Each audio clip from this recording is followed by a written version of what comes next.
c'est pas une question simple que vous me posez. D'abord, évidemment, la pandémie a pris tout le monde de court.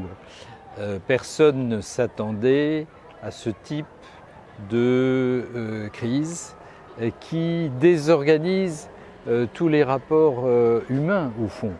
Et les relations internationales, elles sont basées sur des rapports humains. Alors je pense qu'il ne faut pas être trop pessimiste ou trop inquiet. D'abord, nous espérons vivement que la reprise est là. Vous m'interrogez sur la France en tant que 6e puissance mondiale. Elle l'est toujours. Bon, alors il faut bien voir évidemment qu'il y a deux super grandes puissances qui sont nettement plus importantes que les autres, c'est la Chine et les États-Unis. Mais les organismes multilatéraux de coopération fonctionnent.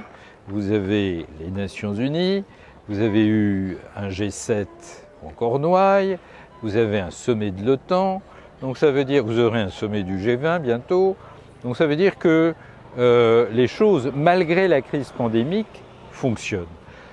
Alors ensuite, évidemment, il y a eu quelques difficultés au démarrage. La pandémie a permis de se rendre compte que nous avions ces dernières années, même ces dernières décennies, peut-être un peu trop laissé partir à l'étranger un certain nombre de productions, de médicaments, de masques, d'appareils. Et on pensait que de toute façon, on continuerait toujours comme ça. Il y a d'ailleurs une réflexion en cours sur les relocalisations d'un certain nombre d'industries fondamentales. Mais je pense que nous allons assez vite repartir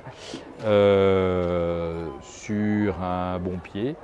Et je ne suis pas trop inquiet. Je pense que la France a montré dans cette affaire, et Monaco également, sa grande résilience.